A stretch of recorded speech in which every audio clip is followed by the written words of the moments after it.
Hi వర్స్ welcome to our channel. Akbaruddin ఓవైసీకి deputy CM చేస్తానని చెప్పేసి రేవంత్ రెడ్డి గారు ఆఫర్ ఇవ్వడం చూస్తున్నాం. అయితే రేవంత్ రెడ్డి గారు ఈ ఆఫర్ ఎందుకు ఇచ్చినట్టు, అసలు డిప్యూటీ సీఎం ఎందుకు చేస్తున్నారు?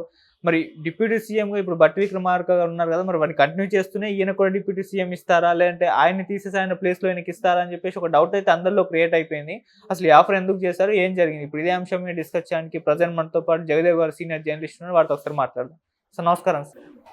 సార్ డిప్యూటీ సీఎం పదవిని అక్బరుద్దీన్ ఓవైసీకి ఆఫర్ చేయడం మనం చూస్తున్నాం సార్. ఎందుకు ఈ పదవిని మరి ఆఫర్ చేశారు, మరి దానికి అక్బరుద్దీన్ గారి రియాక్షన్ ఏ విధంగా ఉంది? మరి డిప్యూటీ సీఎంలు ఎంతమంది అన్నా ఉండొచ్చు అంటారు కదా, మరి బట్టి విక్రమార్క గారిని ఉంచితే ఈయన ఉంచుతారా, లేదంటే ఆయన ప్లేస్లో ఈయన తీసుకొస్తారని ఒక సందేహం అయితే అందరిలో కలిగింది. ఇది మీరు అంతవరకు తీసుకెళ్లదు. దీన్ని ఆయన అసెంబ్లీ సాక్షిగా కొన్ని రకాల సంభాషణల నేపథ్యంలో మాట్లాడిన సందర్భం అది. ఇదేమిటంటే అక్బరుద్దీన్ గారు మెట్రో ఎప్పుడో గతంలో బాబు గారి హయాంలో, రాజశేఖర రెడ్డి హయాంలో శాంక్షన్ అయ్యింది. బాబు గారి హయాంలో అయినట్టుంది, రాజశేఖర రెడ్డి గారి హయాంలో దానికి పునాది పడినట్టుంది. మేబీ సరే గుర్తులేదు. 2008 ముందే సత్యం ఇష్యూ అవ్వకపోతే బాబు గారి హయాంలోనే స్టార్ట్ అయ్యి ఉండేది ప్రాజెక్ట్. సో అప్పుడు ఏమైందంటే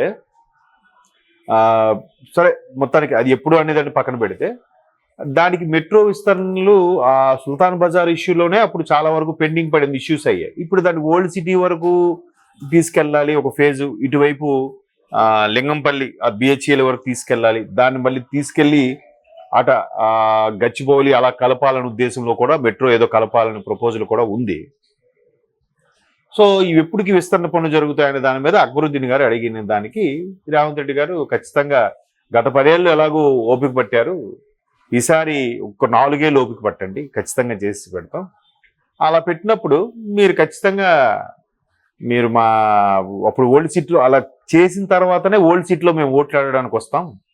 ఓల్డ్ సీట్లో ఓట్లాడడానికి వచ్చినప్పుడు మేము పని చేశాం కాబట్టి, కాంగ్రెస్ హయాంలో జరిగింది కాబట్టి, మా ముదిరా సామాజిక వర్గానికి చెందిన అభ్యర్థిని అక్కడ పెట్టినప్పుడు ఆ అభ్యర్థిని మీరు గెలిపించండి, కావాలంటే మీరు మిమ్మల్ని తీసుకొచ్చి ఈయన కొడంగల్లో మిమ్మల్ని పోటీ చేయించి గెలిపించుకొని అప్పుడు మిమ్మల్ని ఉప ముఖ్యమంత్రి చేస్తాం. అంటే ఇక్కడ 2 రకాల అర్థాలు ఉన్నాయి. మీరు అన్నట్టు, ఒకటి కొడంగల్ నుంచి పోటీ చేయాలంటే, ఈయన స్థానం గురించి పోటీ చేయాలంటే కాంగ్రెస్ అభ్యర్థిగా వచ్చి పోటీ చేయమని, రెండోది మీరు మా దాంట్లోకి రండి అని ఆహ్వానిస్తున్నట్టుంది, చమత్కారం ఇస్తున్నట్టు కూడా ఉంది. సో అలాగ పిలిపించి చేపిస్తాం, మేము మీ అభివృద్ధికి మీరు గెలిచేలా పాటుపడతాం, అప్పుడు మిమ్మల్ని మేము డిప్యూటీ సీఎంగా చేసుకుంటాము అన్నట్టుగా వ్యాఖ్యానించారు. బట్ వెంటనే దానికి ఈయన కూడా కౌంటర్ ఇచ్చారు. నేను ప్రస్తుత పార్టీలో చాలా హ్యాపీగా ఉన్నాను, హాయిగా ఉన్నాను, చచ్చేదాకా నేను ఈ పార్టీలోనే ఉంటాను. ఆబ్వియస్లీ, ఎందుకంటే ఎంఐఎం అనేది ఆ పర్టికులర్ ఓల్డ్ సిటీకే పరిమితం అయిపోతుంది. అది మనం చూస్తున్నాం, కొన్నేళ్లుగా నడుస్తూనే ఉంది. బట్ బయటికి ఎందుకు విస్తరించలేకపోతున్నారు అంటే, పర్టికులర్గా ఆ కమ్యూనిటీ పరంగానే అక్కడే పోటీ చేయగలరా, మిగతా దగ్గర పోటీ చేయలేరా, కమ్యూనిటీ పరంగా వాళ్ళే ఎక్కువ ఉన్నారు కాబట్టి అందుకే గెలుస్తున్నారా అనేది కూడా ఒక వాదం నడుస్తుంది. మేబీ అయిండొచ్చు. ఇప్పుడు మొన్న లత గారు ఓడిపోయారు, బట్ ఆవిడ చాలా మంచి గట్టి పోటీ ఇచ్చారు, గెలుస్తారేమో అనుకున్నాం. కానీ బట్ అసదుద్దీన్ మీద ఓడిపోవడం జరిగింది ఎంపీగా. బట్ మంచి పోటీ ఇచ్చారు. అలా మార్పు వస్తే ఏదైనా మార్చడానికి బాగుంటుంది. ఇప్పుడు చాలామంది విశ్లేషకులు, విమర్శకులు చెప్పేది కూడా ఏంటంటే, ఓల్డ్ సిటీలో కొద్దిగా రూల్స్ అతిక్రమించేలా ఉంటాయి, లేదంటే సరిగ్గా ఎవరు ఫాలో అవ్వరు, ఇరుకుగా ఉంటాయి రోడ్లు, అక్కడ విస్తరణ పనులు కూడా సరిగ్గా జరగవు అనే విమర్శ అయితే ఉంది.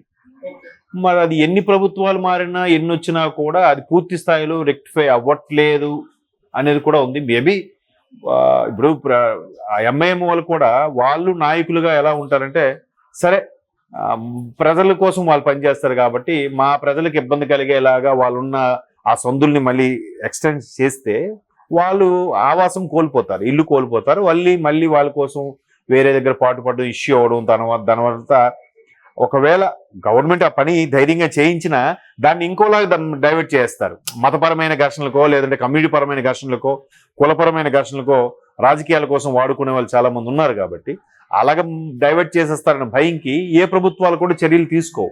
సరే నడవని, ఎందుకులే, వాళ్ళకి మన అవకాశం కల్పిద్దామన్నా వాళ్ళు అట్లా ఉన్న పరిస్థితుల్లో మనం ఎందుకులే అన్నట్టు కూడా ఉంది. సో ఇప్పుడు మెట్రో కూడా భూసేకరణ అయింది, నిధులు సమీకరిస్తున్నారు. బట్ వాళ్ళు ఎంతవరకు కేటాయిస్తారు, అక్కడ కేటాయించినప్పుడు పిల్లలతో పాటు దాని పైన వేసినప్పుడు దాని కింద వరకైనా అంత ప్లేస్ అయినా ఇవ్వగలగాలి కదా. లేదు పైన ఇస్తాం మేము కింద ఇల్లు కట్టేసుకుంటామంటే కష్టతరమైన పని. అప్పటికి ఇప్పుడు నాంపల్లి దగ్గర మీరు చూడండి, ఆ కర్వలో నాంపల్లి రైల్వే స్టేషన్కి ముందు అక్కడ కర్వ ఉంటుంది, అక్కడ మెట్రో స్టేషన్కి ఆనుకొని దగ్గరలో షాపులు ఉన్నట్టు ఉంటాయి మీరు అబ్జర్వ్ చేస్తే. సో అంత దగ్గరలో ఉండకూడదు, మినిమం అట్లీస్ట్ ఒక 2 మీటర్స్ డిస్టెన్స్ అయినా ఉండాలి ఆ మెట్రో స్టేషన్కి ఉన్న దానికి. అది లేదు అక్కడ, మరి అంతకు మించి వాళ్ళు ఇవ్వలేదు అనమాట. ఇస్తే ఇష్యూస్ అవ్వచ్చు, అయ్యిండో ఏమో మేబీ, లేకపోతే అంత దగ్గరలో ఎందుకు కట్టుకుంటారు, కొంచెం గ్యాప్ మెయింటైన్ చేస్తారు కదా. సో ఇక్కడికే అంత బిజీ రోడ్డు దగ్గరికే ఆ పరిస్థితి వస్తే అక్కడికి వెళ్ళాక సందులు ఆ గల్లీల్లో ఇంకా ఎక్స్టెండ్ చేయడానికి ఇబ్బంది కలగచ్చు. అందువల్ల కూడా మెట్రో పనులు కూల్గా సాగుతుండొచ్చు. సో మేము మెట్రో పూర్తి చేశాక మీకు వచ్చి ఓటు అడుగుతాం, మీ దగ్గర గెలిచే ప్రయత్నం చేస్తాం, కావాలని మీరు మాకు మా నియోజకవర్గం మీరు ప్రాతినిధ్యం వహించాలి, మిమ్మల్ని గెలిపించుకోవడం అన్నట్టుగా ఏదో అన్నారు. అంటే చమత్కారంగా ఒకటి మా దాంట్లో ఒక రెండేని ఆహ్వానించడం ఒకటి, రెండోది మీకు మంచి పదవి ఇస్తామని ఆఫర్ చూపించినట్టు కూడా రేవంత్ రెడ్డి గారు చమత్కారంగా మాట్లాడారు. మెట్రో అనే కాదు మిగతా పనులకు సంబంధించి కూడా అది అయ్యుండొచ్చు నా అభిప్రాయం.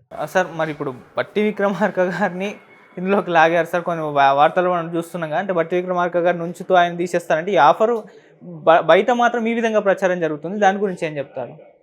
ఇది సందర్భానుసారంగా చమత్కరించిన అంశంగానే మనం తీసుకోవాలి, కానీ అది జరిగే పని కాదండి. ఎంఐఎంను విడిచిపెట్టి ఈయన రారు, ఎందుకంటే శాసనసభాపక్ష నేత ఎంఐఎం తరపున ఆయన అక్బరుద్దీన్ గారు, ఒక అక్బరుద్దీన్ ఎమ్మెల్యేగానే కాదు చాంద్రాయణగుట్టకి శాసనసభాపక్ష నేత కూడా ఎంఐఎం తరపున, దాన్ని ఏమంటారు మజ్లిస్ లెజిస్లేటివ్ పార్టీ అధ్యక్షుడు ఆయన.